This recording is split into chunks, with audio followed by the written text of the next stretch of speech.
Welcome everyone. Oh, happy to see you here. Familiar faces and new faces coming in. Yes, yes. And I'll be letting people in, and then we will begin here in just a moment. Make sure nobody's hanging out in the waiting room. We're good. Okay, and so if you don't already have your microphone muted, please go ahead and mute your microphone. And if you're comfortable enough having your video on, that would be wonderful so that we can see you and see the space that you're in right now. Welcome, everyone. We are recording this event, and so if you prefer not to have your visual recorded, then please go ahead and cut your video off, but we will be recording this event so that each one of us can have access to the recording, and those folks who registered but weren't able to make it this evening will also have access. So I'm going to be admitting people into the waiting room as I'm talking, which is a little tricky, but I'm up to it. My name is Marianne Rowe, and I am a co-founding teacher of Monterey Bay Meditation Studio. I'm a psychotherapist, a certified California climate steward, an ecotherapist, and an eco-psychologist. I'm speaking to you from the unceded lands of the Ohlone Rumsen people in a town currently known as Pacific Grove, California. And on behalf of Monterey Bay Meditation Studio, I welcome you to this evening of conversation.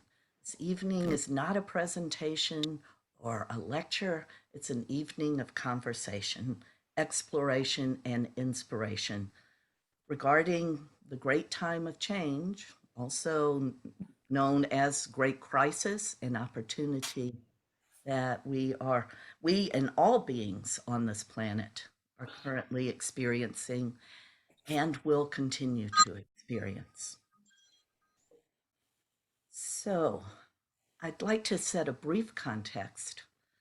The intention for tonight's gathering is to co-create a conversation that is alive with clarity, depth, and inspiration in service of Earth and all her beings.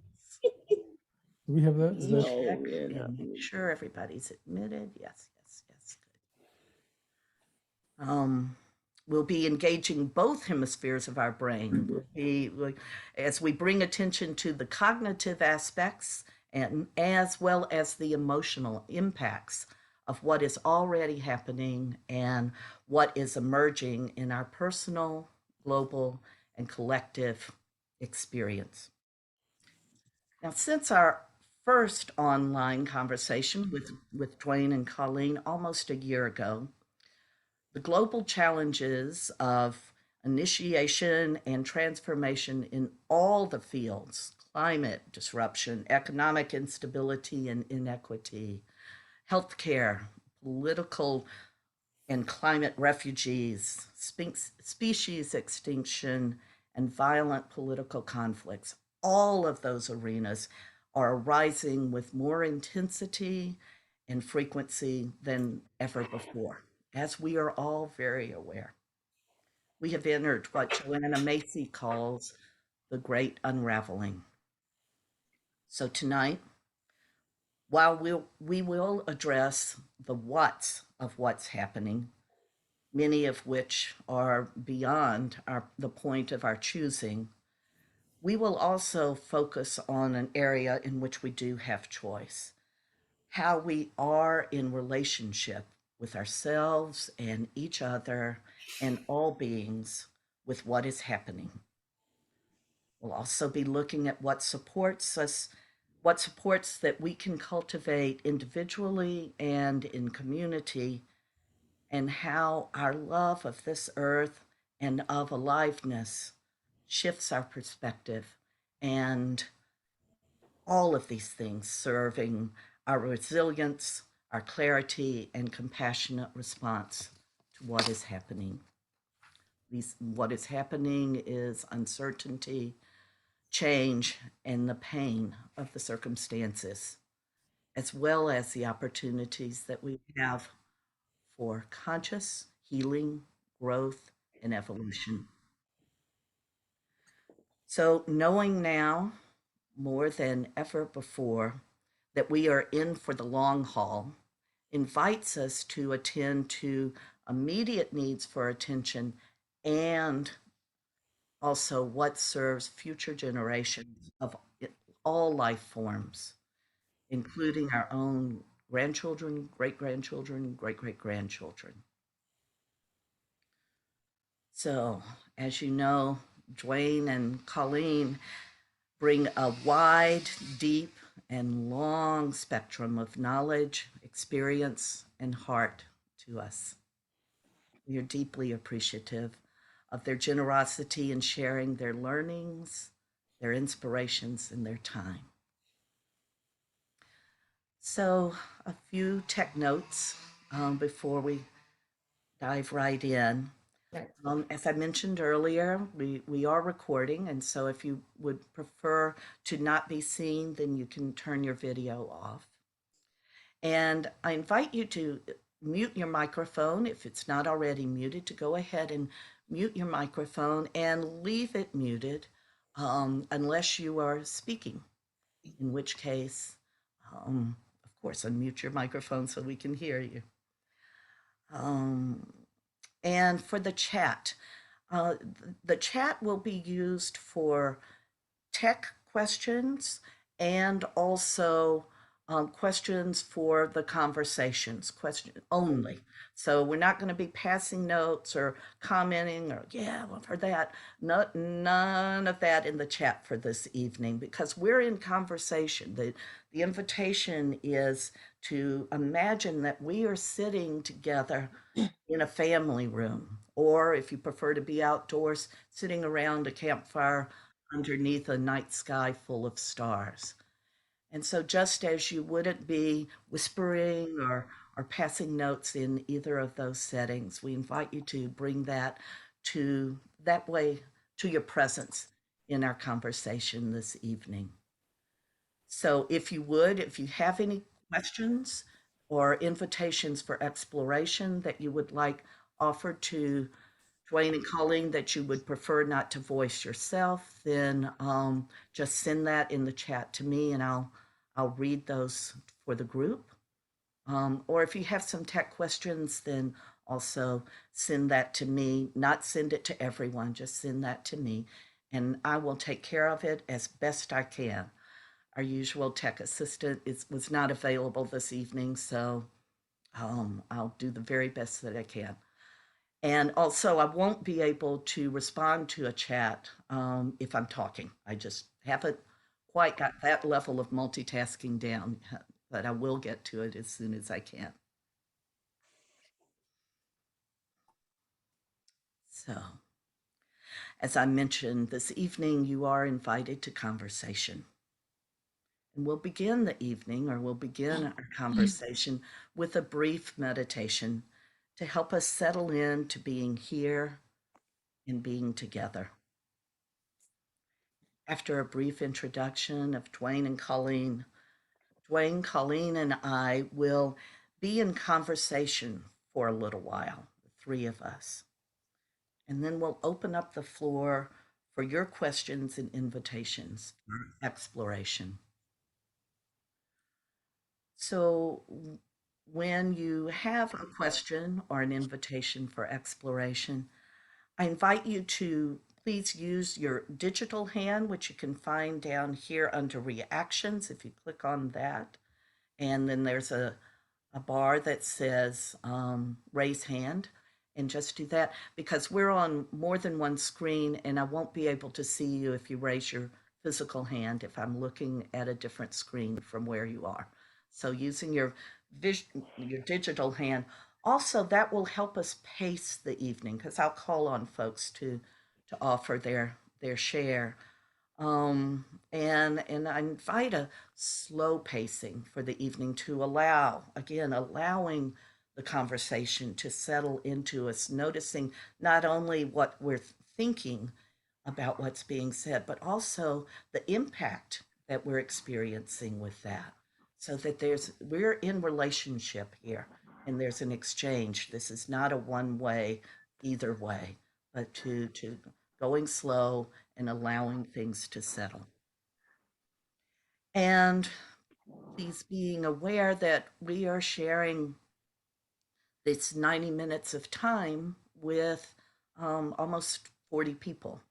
And so, in service of time equity, if you can consciously keep your sharings or your questions short, keeping them succinct, and and and limiting yourself to one question rather than several, so that everyone who would like to join in the conversation has an opportunity to do that. Also, with your questions, I invite you to let them come from your true curiosity. So, this is something inside of you is wanting to know, not wanting to have a discourse about or to teach others, but to actually, I'm inviting this because part of me wants to know. I invite this into the conversation. And that's going to keep things very, very alive and also very shared.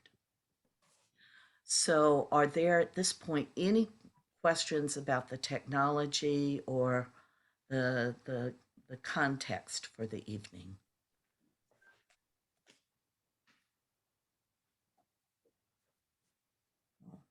Wonderful. All right.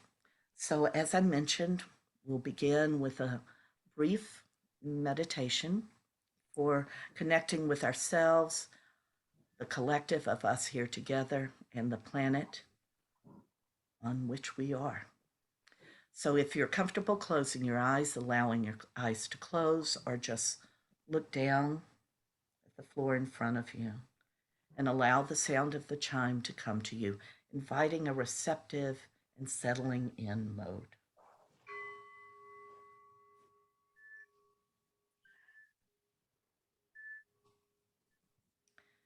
And we'll begin with a one breath meditation to clear the field and land here in this space that we are co creating.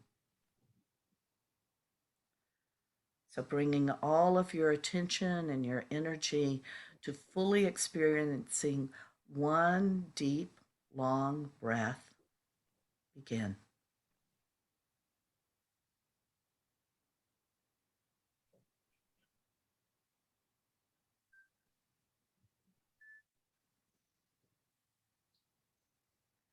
Exhaling completely, completely. And then allowing the next natural inhalation to arise. And the rhythm and pacing of your breath will find its own way.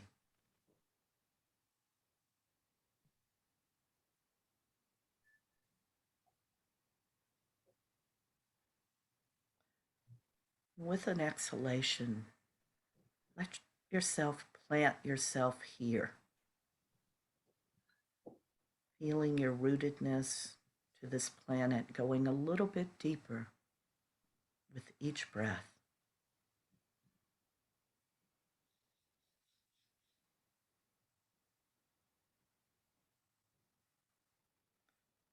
And from your roots, in an inhalation, bringing your attention slowly up through your trunk, sensing what it's like to be in your body.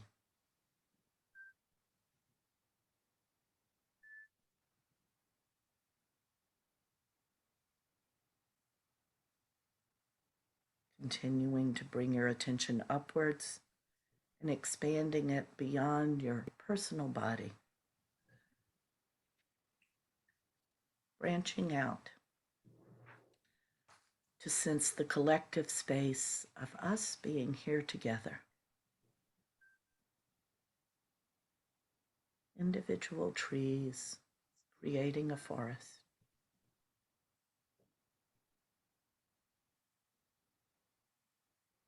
An environment of diversity that together forms a collective that is mutually beneficial and enhancing.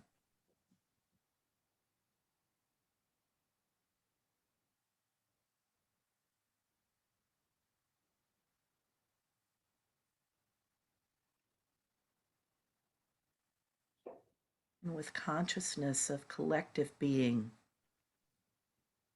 see if you can expand your awareness even further to remember and realize the role of the forest in life of the planet.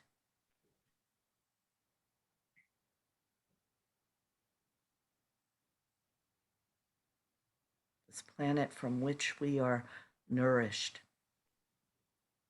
and to which we give life.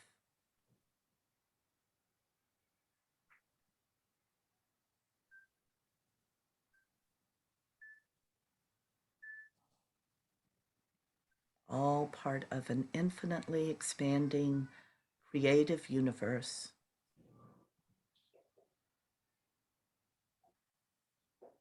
evolving into greater complexity and connectivity.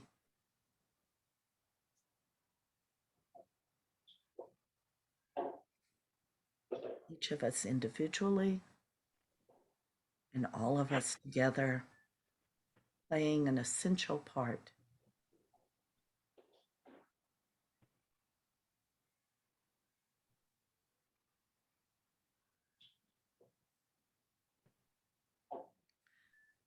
Duane Elgin speaks true when he writes, as we awaken to the aliveness at the core of our being, we are simultaneously connecting with the aliveness of the universe.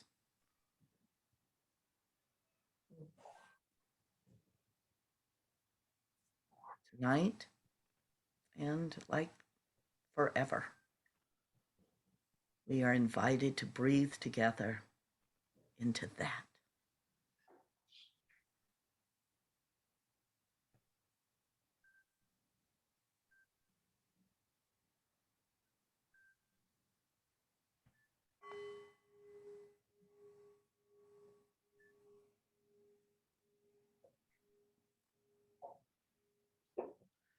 Slowly and gently allowing your eyes to open, turning your video back on if you wish. Just taking a moment to see who's here in the family room or sitting around the campfire. All of these different expressions of universe, of life energy. Even scroll to the other screen. Yeah. Our conversationalist for the evening.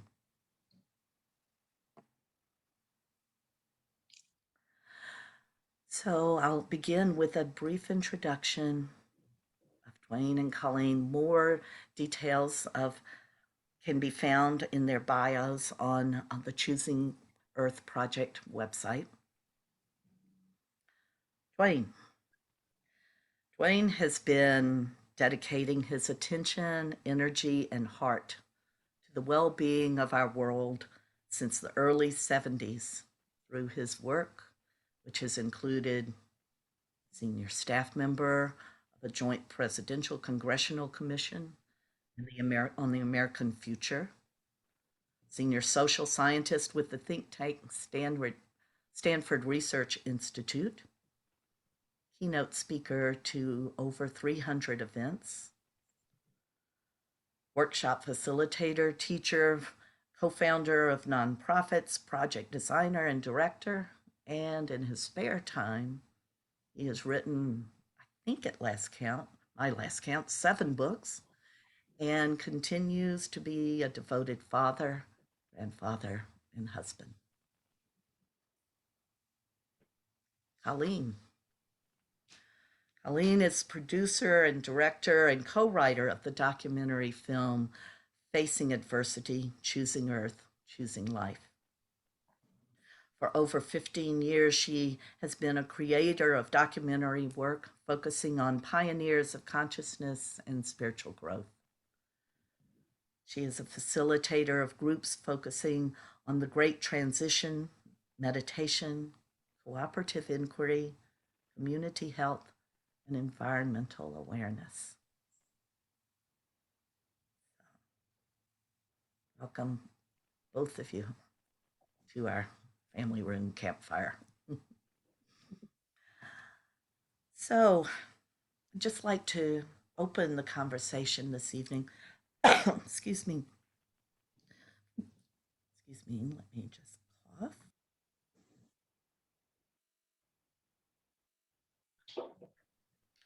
So, Duane, as you know, the first edition of Choosing Earth was published in 2020. And reading this book and studying with you and Coleen changed my life, and it set me on a trajectory that I never had imagined. Now, in less than a year after the first edition was released, you began writing revisions. And the second edition was released in March of this year. So I'm curious because I'm not sure that that's how it usually happens with first and second edition. So I'm curious about what had you begin to rewrite and even retitle Choosing Earth so quickly after the original release. Great. First of all, Marianne, thank you for having us here. And I want to say hello to everyone and welcome to you as well. And I look forward to our conversation together. And responding to your question, Marianne, there was a variety of motivations, but a couple of key motivations for revising the book was seeing it go out into the world, and many people were so confronted by the challenges that we're facing as a humanity that it was overwhelming for people. And rightfully so. I've been overwhelmed so many times, just myself confronting what's coming towards us right now. So one of the key reasons I was revising the book was to say, yeah, there are these enormous challenges, but this is a time of extraordinary transition, of transformation of us as individuals, of us as a species, and the earth as a whole. So I wanted people to get, although there are many challenges pushing us, there are extraordinary pulls drawing us into a transforming future.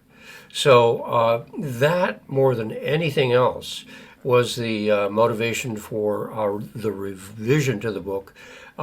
Also, it was important to clarify, well, okay, if we're on a journey of transformation, can you speak a little more plainly, clearly on the through line that takes us from where we are now, a very troubled world, to where we might be a few decades hence? How do we get there? So those were two of the prominent reasons that I decided this book is not done yet. It needs to evolve to meet people and the world and where we are. Thank you. I want to check in, Coleen, anything that you would like to add to that? Well, how about Francis Weller? And do you want to say anything about that? Just the preface? Oh, well, yes, fine, that'd be great as well. There's a preface to this version, to this volume. And it's written by a gentleman by the name of Francis Weller, And he has spent his life working with people that are experiencing great loss, that are feeling grief, that are feeling the sorrow of their lives in whatever way that might show up.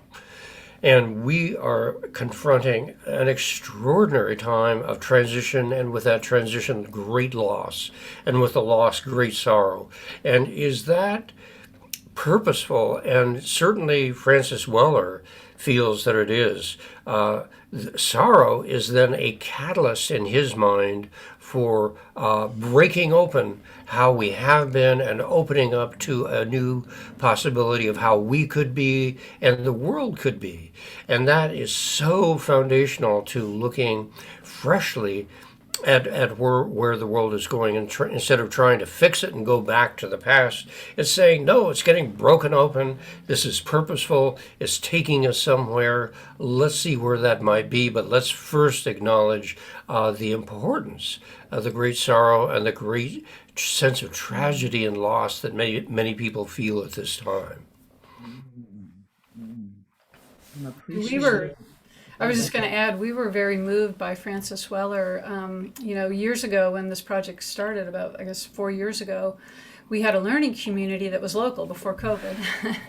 And that community decided, we were doing different things together, and we decided to invite Francis Weller to do a grieving ritual with us, a full day. And it was so powerful in the context of the Great Transition and moving that in a way kind of brought that into the book as well, and our relationship with Francis expanded. Yeah. And we participated in that as well. Yeah. I'm appreciating that framing of an invitation of sorrow as being something to lean into, that there's something that's germinating there, and to lean into that rather than something to avoid or dismiss or explain away, but to actually invite what it is, what's emerging in that space that occurs that when we feel sorrow. Yes. Francis will often say, if grief, which breaks us open, if that is not acknowledged, what it transmutes, what it turns into is grievance, a complaint. And rather than being broken open and receiving the world as it is, we turn back to the past and we're in complaint. We're in we're wanting to change it somehow, as opposed to receive it with great acceptance. And it's in the acceptance and recognizing the sorrow that goes with that acceptance that we are transformed in the process and can see our way into a new future. Yeah. Which we can't do if we're trying to get the old back. That's right. Yeah, that we have to turn away and it's almost like transcend being with and experiencing and moving through the sorrow in order to find out, in order to discover what's beyond the sorrow. Yes. The trauma is our teacher, I like to suggest. Yeah. So taking off from that, I have a curiosity of what do each of you see as primary challenges and responsibilities as we are leaning into what is happening and allowing ourselves to be impacted by that emotionally as well as physically and relationally. We're arguing over here. It's a very gentle argument.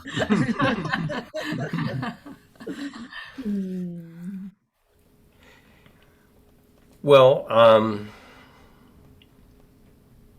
to me, the biggest challenge is breaking open our materialistic sense of the world and life and what's going on here, and our sense of identity as, well, how, how much money is in the bank. That shows how important you must be. How big's the house? How big's the car? And so on. How big's the job? On the other hand, wait a minute. What is happening here? What are we learning? If we break open to the past, what are we going to find for the future? And I think what we're going to find is love. We're going to find life. We're going to find a new relationship with life, one of great care and concern and celebration of life. But we have to be willing to let go of the constrictions of the past to get into that place of celebration for the future. So to me, that transition is foundational. And I think everyone on the call would agree that, at the core of this is a question of who are we? Who am I? And what is my relationships? Because we are in relationship with all of life, and yet we're not connecting with it. And I think everyone, most likely everyone on this call is in this conversation themselves, but we're within a whole system. It's going the other way, as Duane said, that is more materialistically and consumer oriented, and it's kind of lost its way. And so we're in that field, even though we're the ones kind of maybe treading a new path here. But that primary question of who am I in this life, and then how do I want to show up given that? And that is not, there's no answer to that. That's, that's a deepening and deepening question. As this emerges further, that question can deepen, for each of us. I think we're creating a new story for life here. And the old story had so much to do with consumption. And the new story has so much to do with care, with compassion, with love, with engagement. So this is foundational. What's happening here is shifting not only the kind of mental story, but at a heartfelt level. What are we doing here? This is so precious. We're all short timers here. We don't have forever. Well, let's get the juice and joy out of life while we're here now. Well, what is that? What is the source of that? So I think in many ways we're in the process of finding a new story for guiding us into a promising future. What's coming to my mind as I'm listening to y'all is and you reference this in both editions of the book. It's like a growing up. It's the moving out of adolescent, and it's all about me and what do I want and what kind of shoes do I have and all of that, into a bigger field of caring, and to be in relationship in a different way with ourselves and with each other and with the planet, and even as you were referencing, Coleen, sort of the bigger picture or the biggest picture of the universe. I mean, where am I in relationship with the universe, or how am I embedded in this vastness and this infinite potentiality? And so as we deepen our awareness and our connection and which deepens our relationship, then this love and gratitude or reverence and reciprocity, it seems that just arises. It's not something that is handed down as a commandment. It's just there, because it's coming through. There's something coming through us that is part of our essence, our being. Yeah. Well, in many ways, I see the transition as moving from me to we, and that's a moving into a deepening of relationship with all of life. So Yeah, I mean, it's I think we're aware this is a shift to a relational consciousness. So it's a relationship with myself, with other human beings, with all beings on the planet itself, and actually, yes, the universe. It's like by taking all that in a way, by fully taking that in, that transforms, how we are here. That's, yeah. I like the idea of we're upgrading our awareness to our quantum field, that it's in this this constantly changing and emerging field that is sourced in relationship. Yes. Yes. The wonderful thing about that is it's so close. We go outside and nature brings us alive. We read a bit of poetry. We hear some music. We see a friend. These things don't cost a lot. They're essentially free. And we are in a place now that we need to pull back from our overshoot in our consumer society and find the things that do bring us alive, that do bring joy and meaning into our lives. And wonderfully, those things are essentially, for the most part, free. But they require us to find within ourselves the touchstone of awareness, of aliveness, so that we can reach out and touch others from that same place. Yeah. And when you think about it, I mean, our connecting with Earth and life itself, it might be the highest calling there is right now, all of life, and I include humans in that, to really be present for it right now, even while we're losing so much of life, And I know, Marianne, like you do a lot of teaching outdoors and you have visited places. I mean, what do you see when you're, bringing people out into nature? How is that opening up for them a new way of being here? Thank you. I think, well, I feel in love. It's falling into love. And it's not just in love, it's falling into love, out of that separation and falling into loving as a way of being together and remembering, coming back into this awareness of connection of these are all my kin, that this is it's and so in terms of how when I have something that I enjoy, I want to share it with everyone, and it's such a aliveness and a pleasure to have that sense of in love, even with the grief, as when it in watching things be neglected or destroyed. There's that sweetness of and preciousness, even in the grief of that, when the love is when it's sourced in love, and so. Mm, Slowing down so that we actually can see, not just see what's there, but sense it. I mean that brings our body into engagement. So the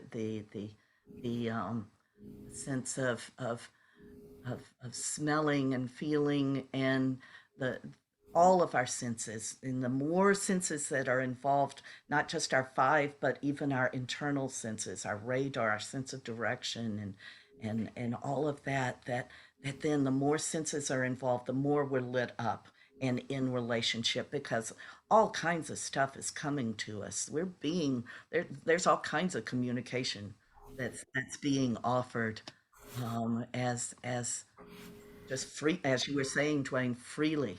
And so learning how to listen, to be still and listen and receive what is already there, what we're surrounded, what we're swimming in, we're in this field of relationship. Yeah. Mm. It's so important because it's going to speed up probably more and more. We're in a time where it is speeding up. So our taking time to slow down is important, but also finding the stillness within, even within the busyness, is going to be more and more important to us. Other some of the windows need to be put on mute so we don't have. Yeah, not everybody's muted, so it's switching on to. I see. Okay. Yeah, when they make a sound. Okay.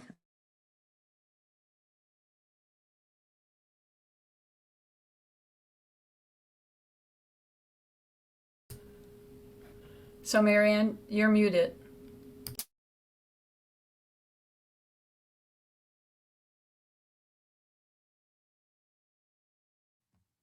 I guess I got a little overzealous in my responsibility for muting. So I think everybody's muted now. So another thing that I'm curious about is wanting to hear how you both of you personally, individually and together, are handling what's happening. So as you were saying, Coleen, things are speeding up and things are happening very quickly. And so how are you, both of you personally, handling this, or where are you finding the support that you need for healing, growth, and transformation?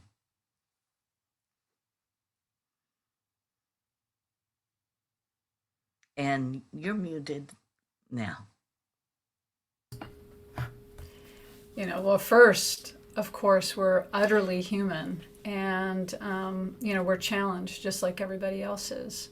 We're profoundly committed to this work, and so that is a support in itself, our intention and our commitment. I am obviously inspired by Duane's life journey in this work, and it keeps me going. We have to reset a lot, actually. It's very overwhelming. Not only is the work itself pretty challenging to stay up on what's happening and be aware, but then just the intensity of trying to do something, this outside of the norm, a small little nonprofit project and kind of up from its bootstraps is very, very demanding. So we're resetting a lot, and we just did it yesterday again. So and I think that's going to be true for all of us, that we're going to have to take more time to pull back and reflect and say, what can I do now or change or bring forth in myself to help me navigate this in a way so that I can show up. I mean, that's what I ask myself. How can I show up in better ways that is supportive to other people, and so I'm taking more time for meditation after a lot of busy years of work and, less meditation. We're carving out more time. To go to the beach, for example, and just do things like that. So in the midst of the challenge is balancing it out with really bringing forth our love for this planet and life and all the beings we know, and sharing the goodness, that we see, and our gratitude for this life, and our gratitude for so many beings who are also teachers and leaders, that so many of us know. So just being moved and touched by others and how they show up. Everyone on our team, actually, for choosing Earth, just is, including you, and Kelly's on this call, and I'm not sure who else, maybe Carol is, Linnea, everybody that's helped. Laura Lesher, who does Earth Altars. There's so many people that show up, and other people who have put in funds. So really, community is so important. We now live in a co-housing community, and that's been a choice we've made. And it's challenging because we already have a very full life and we have big families, and now we're in a co-housing community where we participate in different things. And yet somehow by doing that, it's like it's even another level of us staying real. We're staying real. Yeah. We're with real folks here, working through living together and sharing meals and caring for the land and things like that. So it's keeping us real. What would you add? I would simply acknowledge how challenging it is, how difficult it is to see what we are seeing. Everyone on this call, in my estimation, is a pioneer. You're an edge walker. You're not the regular folks out there in the world, because you have the courage to step back and to look to see what is actually happening. And you're not going to find too many peers out there in the world. You're going to maybe feel you're pretty much alone right now. But that's just a measure of the extent to which you are a pioneer. You are walking the edge of a new way of being in the world. And it's important to know that there are a few folks out here that will honor you, that will appreciate you, that will recognize you, acknowledge you, and celebrate you. Because those small seeds planted now are going to grow into a transformational future in the coming decades. So this is hard work. And as Coleen was suggesting, beyond the struggles relating to our human family, there is a deeper aliveness in the universe that we can touch into, connect with, and find the juice, the joy of life in that. So it's important to find perspective and not be so fully immersed in the human journey that we forget all the rest of life that is on a journey as well. Yeah. Duane, I just share with you, I have such enjoyment when you are talking about aliveness. You come alive. I mean, it just pours out, and it's, I mean, and then I feel it. It's like I get all tingly, and that's what you're both pointing to, is that we can have impact. We can it's like we're like tuning forks, and so that genuine caring and aliveness or curiosity or creativity, as we are active in those ways of being ourselves, then that starts to get ignited in others as well. And it's not only human being to human being. I mean, when I look out the window and I see this little Japanese maple that's out there, and how it is just waving and dancing in the breeze, and then it's so I'm letting that inspire that movement, and that just, it's just breezy here, inspire that in me. So again, for for me, the relational piece, because it's that space between us where we're connected, that brings me alive. When I feel that dropping in, and it doesn't necessarily mean that we're agreeing about something, but that actually we're genuinely curious and wanting to know what it's like in this other person, in this world over here, because this world over here is just another bit of the universe. And so what's that like for you? And that, when we can be in curiosity and enjoyment that of in our relationships, that's to me, that's what lights me up and supports me. And so being in conversations like this, I was sleepy an hour and a half ago, but now, I'm fully awake. And so just letting ourselves, as you were both were saying, being in community and sharing with authenticity and vulnerability. It's just juicy. Great. Yeah. So speaking of sharing, I'd actually like to open the field beyond the three of us, and invite, questions or invitations for exploration, and but with the caveat of practicing succinctness, letting that be a practice. So like, it's almost like Twitter. I don't even do Twittering, but imagine you're just getting to the essence of what you want to invite or ask. So, Desmond, I see your hand is up.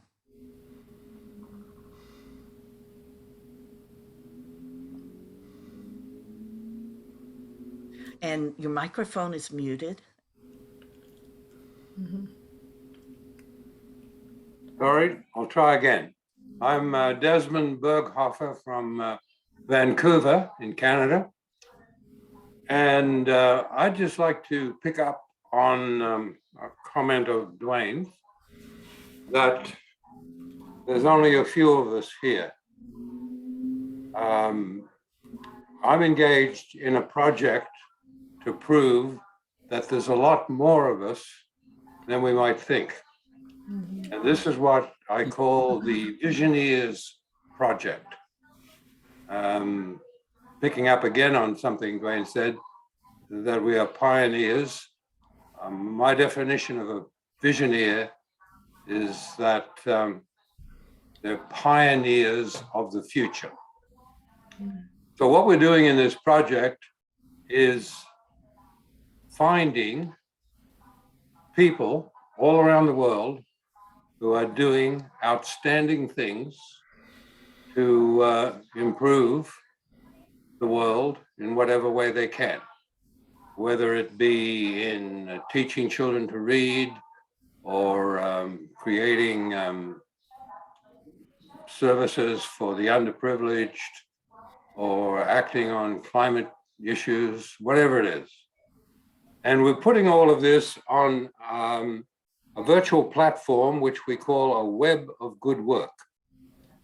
We call it a virtual expo, you know, like the national expos that, you know, we've had for the last 100 years or so, where people try to, countries try to show themselves off.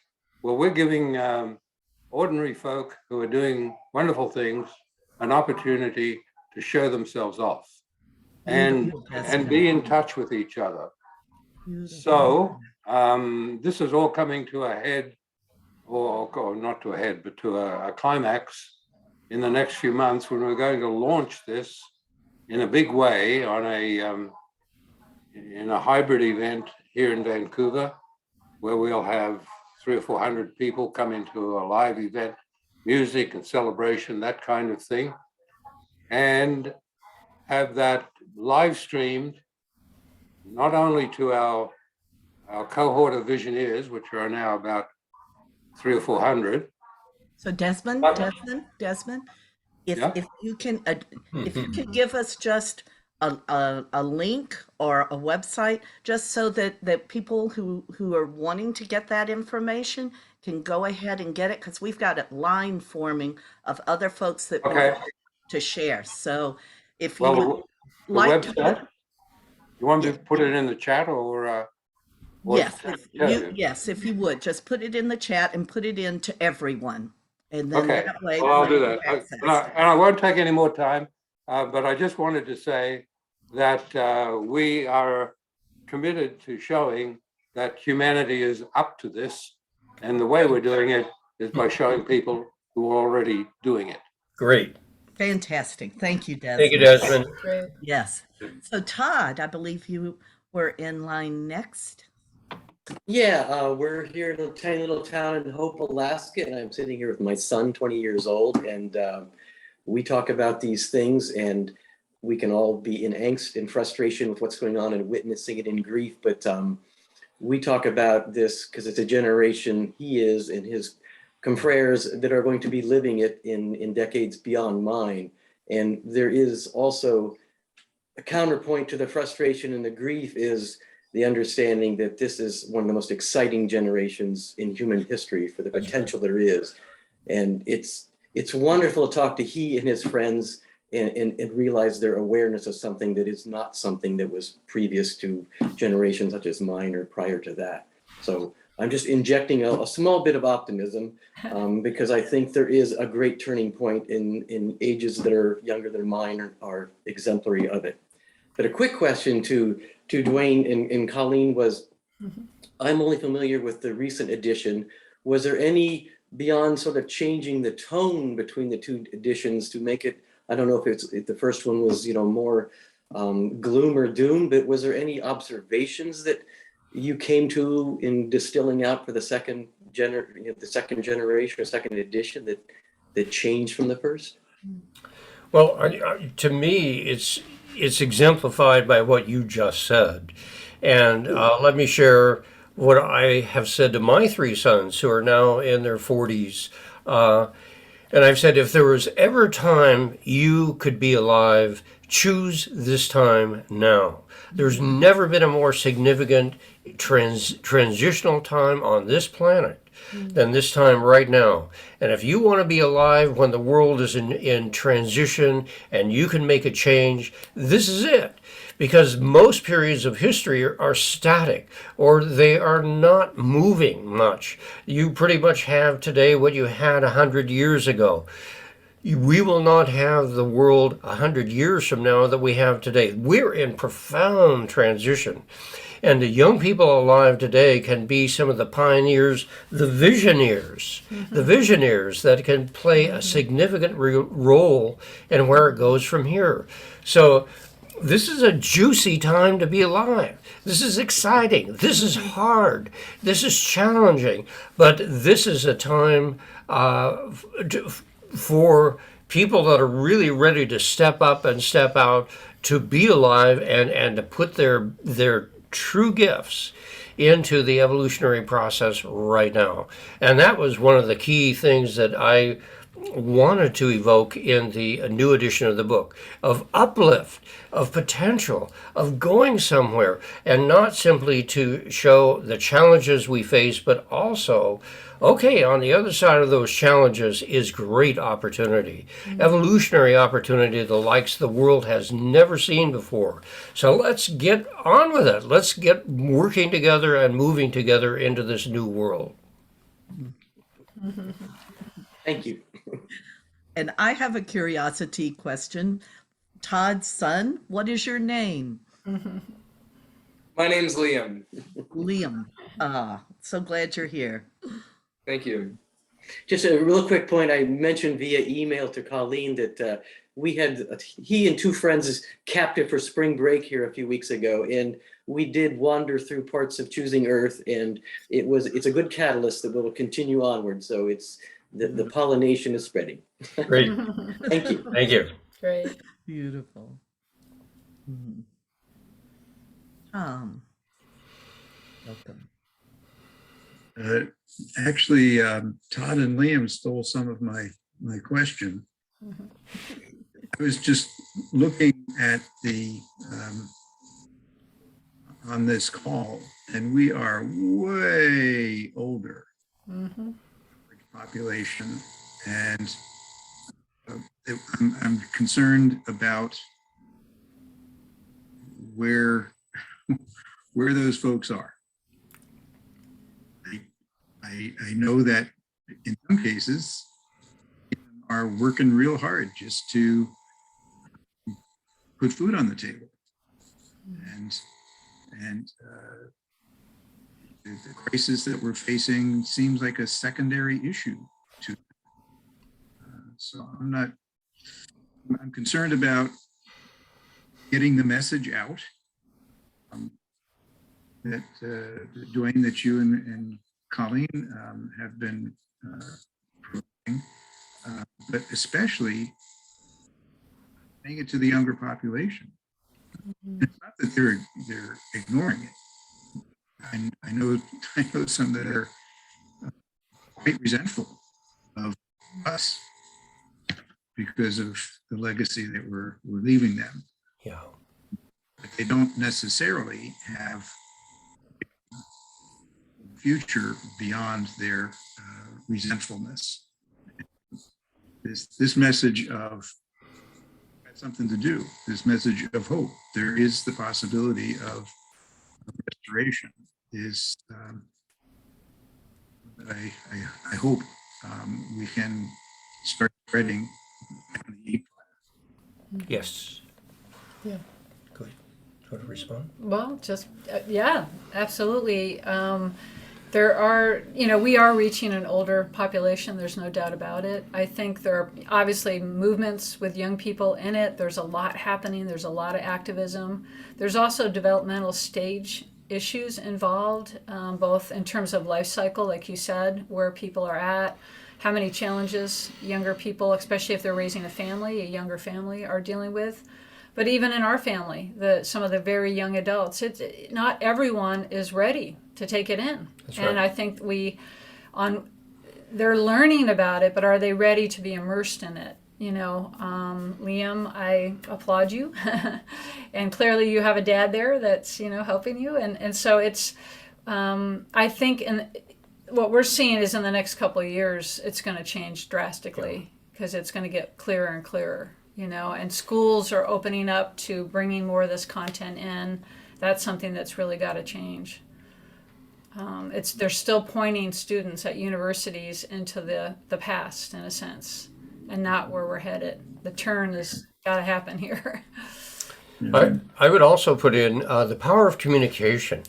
I say to people, as the media goes, so goes the future. And well, who controls who knows how to use the media? Well, it's the younger generation, for the most part, that is most skilled with Twitter and Instagram and Facebook and these other social media networks. And just give them a chance. And we are so shutting out messages of the kind we're speaking about here this evening, and we're not giving the world a chance to really enter into a conversation about our bigger future, about a bigger story, about what's happening here on the planet and where we're going. But I really believe that the story-making generation is alive today, and they are ready to dive in and tell their story if given a chance and welcomed into that possibility. So these are transitional times, and I think literally within the next 5 years or so, we're going to be seeing deep cultural shifts and awakenings that open the space for a younger generation to speak its truth, to make its voices and views and stories heard.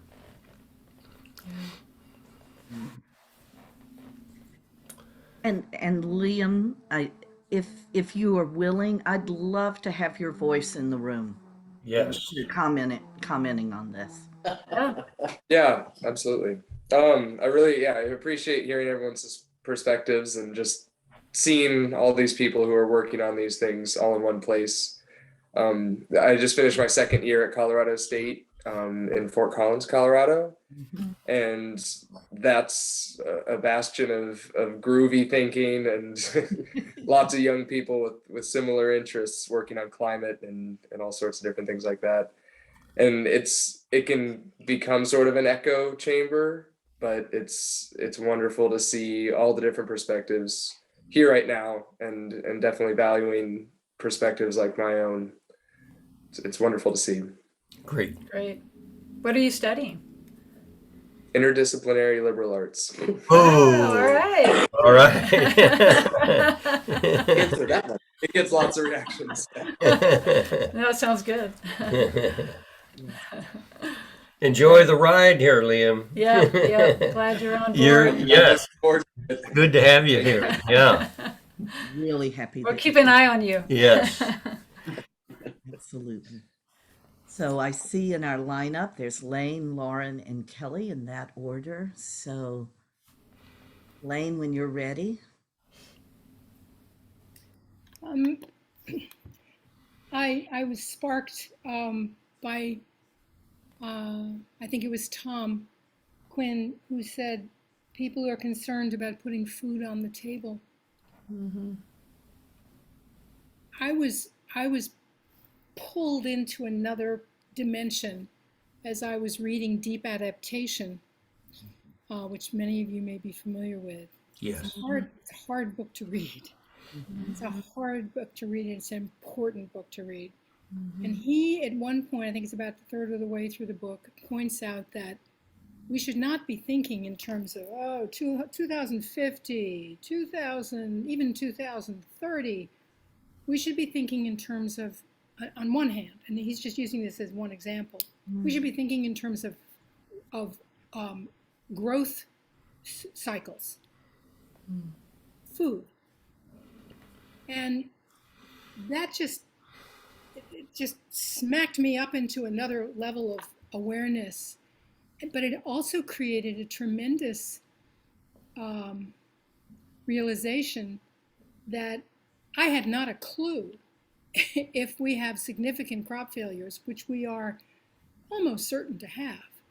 And as he points out, it's either, is it going to be the next growth cycle or the maybe 2 or maybe 3? But we're talking about a year or 2 or 3. And I suddenly thought, I live, by the way, in New Orleans, in Louisiana.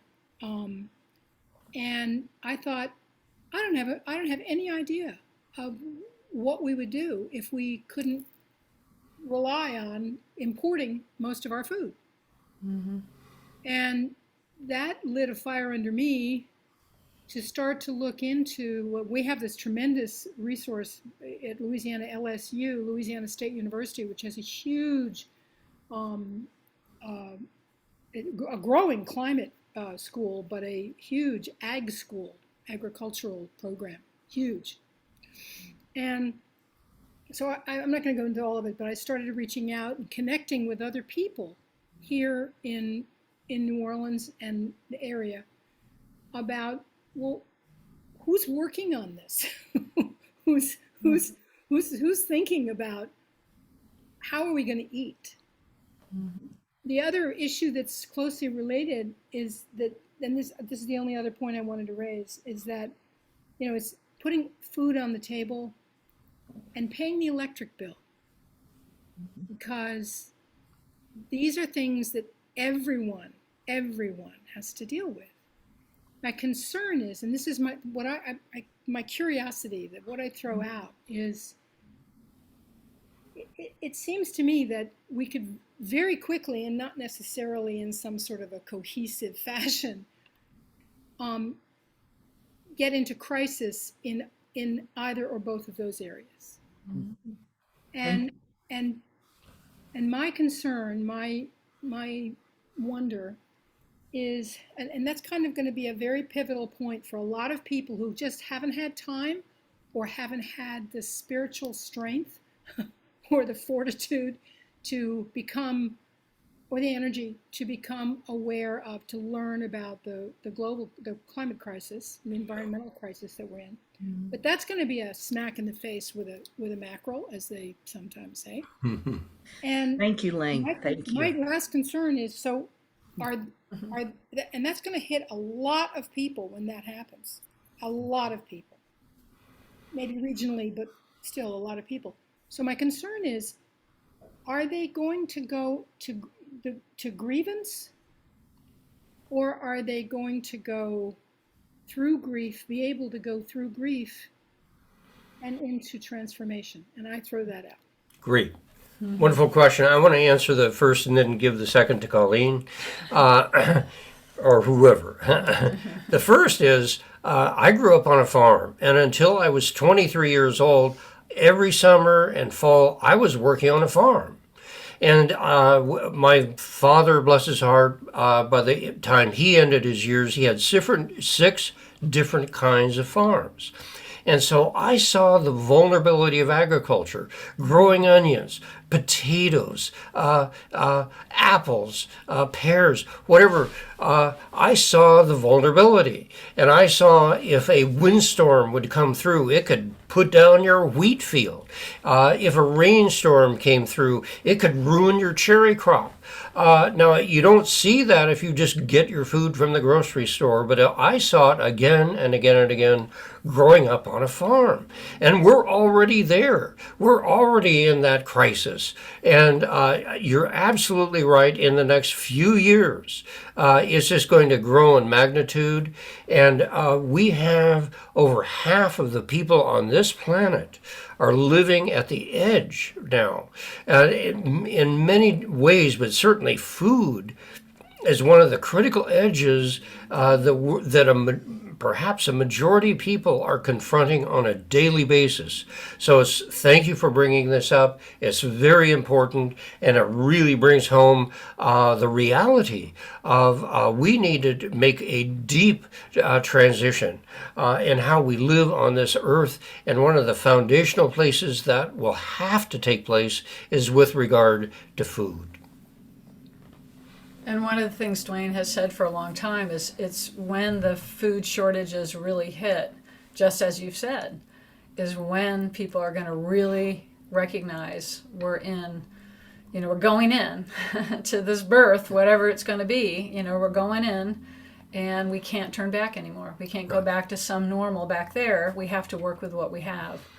And I think a lot of the grassroots community organizations that are developing right now around that are going to be so important. And for all of us to be aware of this, and the local level is going to become critical as Yes. we move into it. Yeah. And things are happening around the globe in all kinds of countries. In Africa, they're doing a lot of work around this. So there's maybe more in so-called developing countries, because they're close to that. They know what that is. That's right.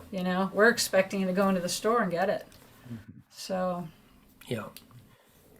Key. yeah, it's Key key, issue. and it's coming Yeah. probably sooner than any of us Yeah. realize. Yeah. It's here now. It's just going to grow, expand. So thank you for being mindful of this, working with this, and bringing it into these conversations. So unfortunately, I'm seeing that the time of our campfire is diminishing rapidly now. And so there's Lauren, Kelly, and then there was a question in chat. So that's all we're going to have time for. But I really, really invite you to keep your question or your invitation for exploration succinct. And then we'll have time for all three without, I want to respect everyone's time and not have to go over. So, Lauren, to the point. Mute it. We're not hearing you. Your microphone is not showing up, so I don't know why now. Not hearing it. There's maybe a setting on your audio. Look, the little arrow by your microphone. Make sure that your audio is on or your volume is on.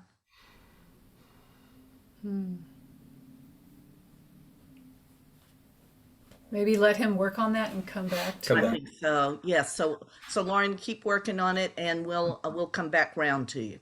Kelly. Thank you. Duane, I want to direct this question to you, please. About two of the ways of being that I've noticed with the big view, the observer role that you play, and you brought in, of course, the time spans and the deep, wide, and long into the work. And then I see you also, like with deadlines and being an activist and, so concrete. And it seems almost paradoxical, or maybe it's a vibrational thing. Do you have any thoughts or reflections about that? What a juicy question. I think it's vibrational. Oh, for sure. Yeah.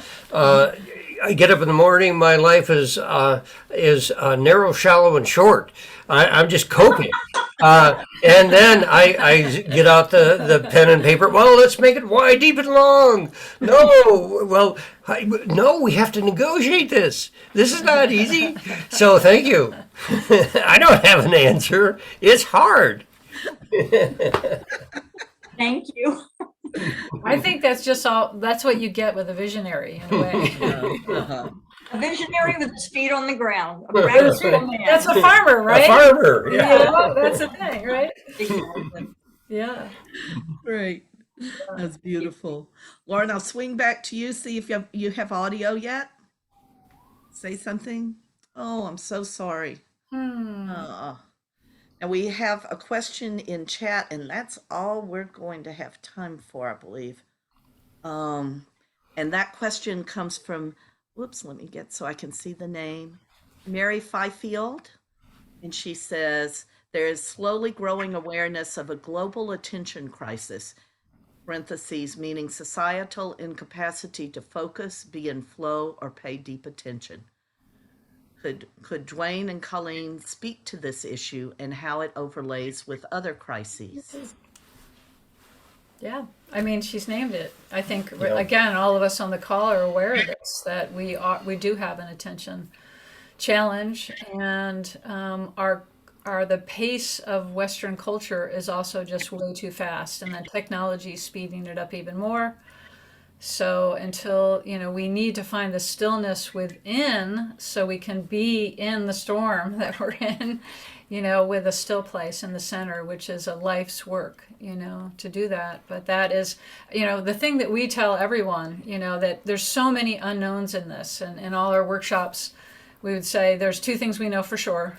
One, that you can do, and we know this will matter a huge amount, and that is developing your own inner resources, which includes your own sense of who you are and grounding your presence, and know your mind, know what that is, and then community, building community on all levels, so those two are just so critical. I would add to the theme of an attention crisis, the role of the mass media.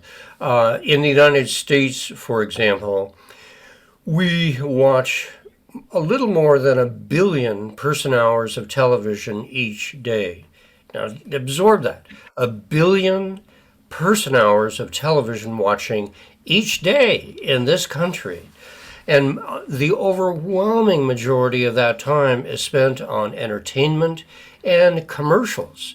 And the commercials are distractions that take us away from life and into the consumer's mindset, the consumer society.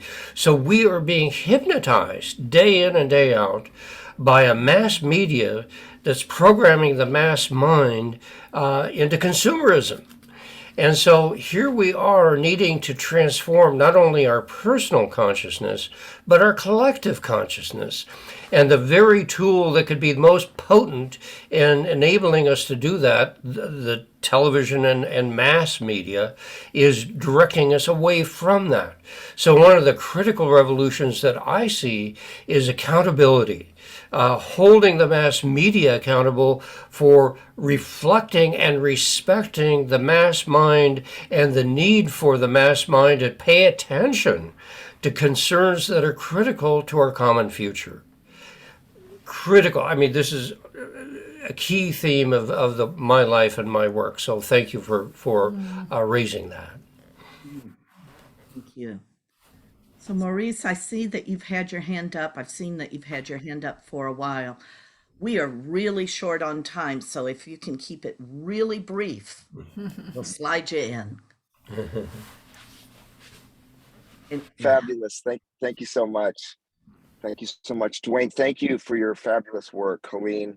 Your partnership, obviously, with this wonderful man. I have been very moved by your book. I've distributed it to, I got the PDF some time ago. I've distributed it to all of my friends. Great. We've all read it. Everybody's grieving. Everybody knows, you guys, everybody knows this is coming. Everybody knows.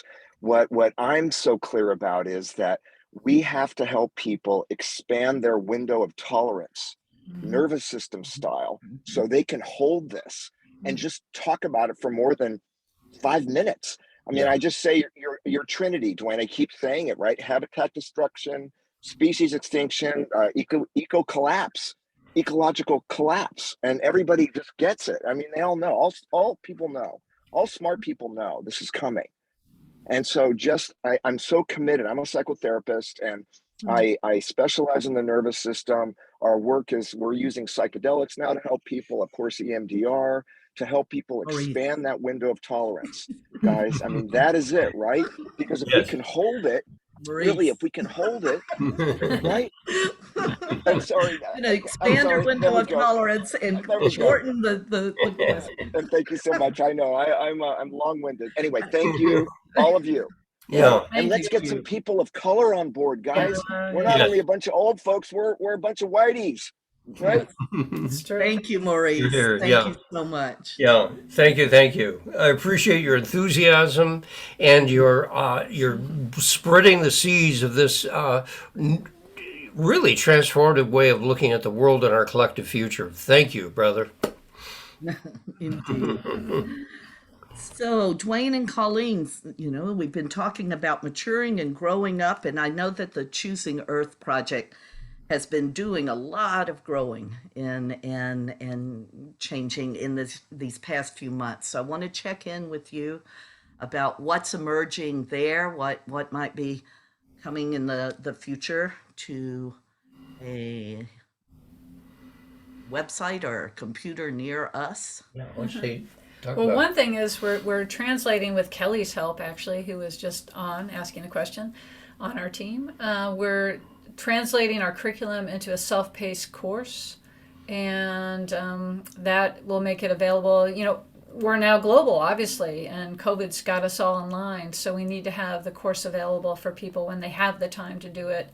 And we still recommend people do it with at least one other person. But it's going to be online with videos and audio, meditations by Marianne.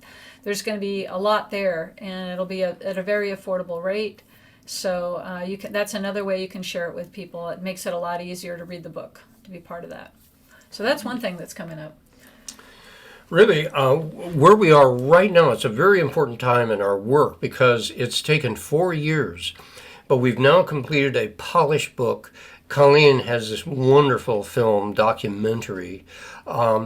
We have an online self-paced course that's gone through multiple iterations for it to become really polished as well. We've got a website with all kinds of resources on it.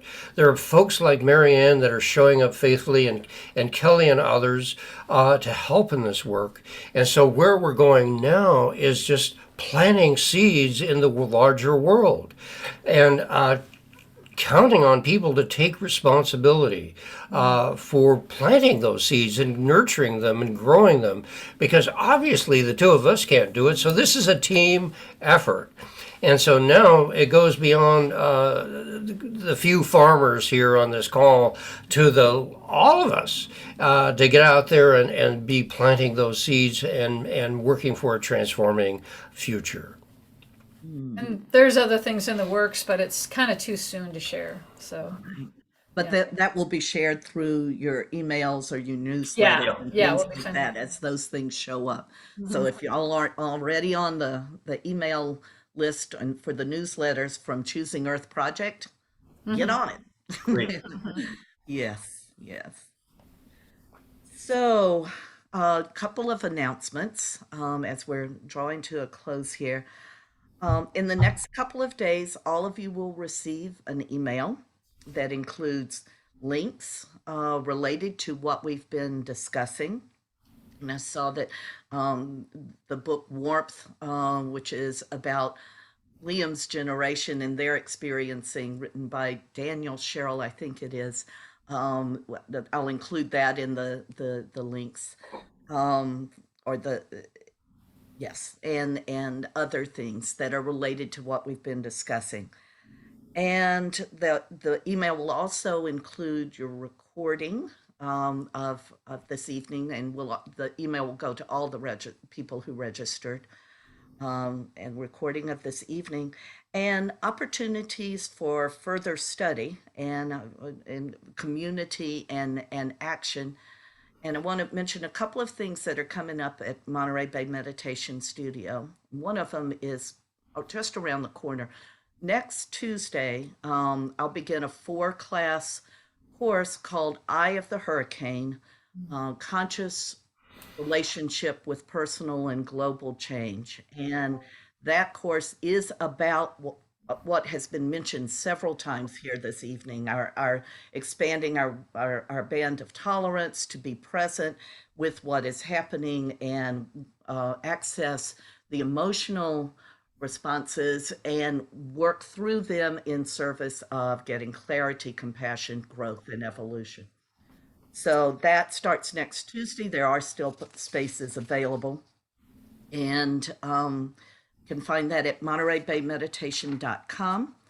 And then also in September and October, I'll be facilitating Choosing Earth, online Choosing Earth experiential book study group.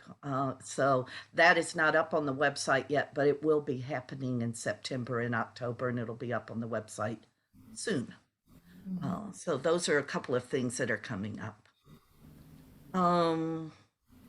Okay, and I would like to express my gratitude, first of all, to Duane and Coleen for your presence here and wisdom and heart and aliveness that you bring into every room you walk into, virtual or otherwise.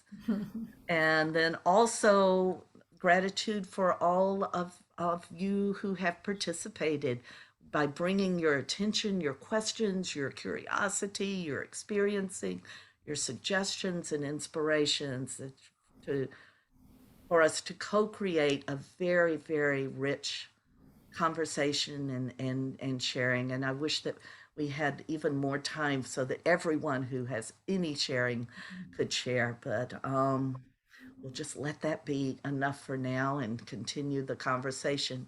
As Duane was pointing to, out into the, and Maurice was pointing to, put it out into the field and Yes. and let it happen. Yes. So I want to say thank you to you, Marianne, for being such a wonderful partner in this process, patient with our struggles over years now to get this birthed and to the place that we are now. So bless you. Thank you for your Yes. partnership in this whole journey. Yes. Oh, it is an honor and a pleasure, and you are very, very welcome. Nothing I'd rather be doing, actually. Yeah. Part of my life change that came from y'all. Marianne, would you add the website to what you send us, please? And which website? The one you've been talking about. Oh, okay. Yes, absolutely. That'll Thank you. be on there. Yes, yes, yes. Choosing Earth and Monterey Bay Meditation, and there were a couple of other suggestions in the links. Thank So, taking another deep breath to receive this evening's closing quote. This is from a gentleman named Duane Elgin. Haven't met him. He writes, if we respond to these transitional times with our collective understanding, compassion, and creativity, we have the potential to liberate ourselves from our limited sense of humanity and awaken to a new sense of species identity. Thank you. So I'd like to offer an invitation for a dedication for this evening, Duane, Coleen, or if you have some beings that to whom you'd like to dedicate the merit of this evening. You want to do it together? Go ahead. Well, for me, this work, I guess it goes back to when I was a farm kid. It goes back to the well-being of all life. And not just human life and that we humans would prosper, but all life and the ecology of life on the earth that we relate to and depend upon. I dedicate this evening and our collective engagement with it to the well-being of all life. Beautiful. I think that's perfect. Okay. That about covers it, doesn't it? It does. Thank you all for your presence here and your sharing. If you'd like, unmute and say goodnight. Right, thank you. Night. Thank you. Night. Thank you. Night. Bye. Thank you all. Bye, Thanks a Rachel. lot. Thank you. So good to be with you. Yes. Good to see you live. I've been to Hope, Alaska. It's great. Me too. Well run, Marianne. I love Hope, Alaska. It's a cool. Yeah. It's a lovely, lovely spot. Thank you. Yeah. Wonderful. Buffalo. Night. Good night. Good night. Night. Oh, Thank God, you Good for your night. presence.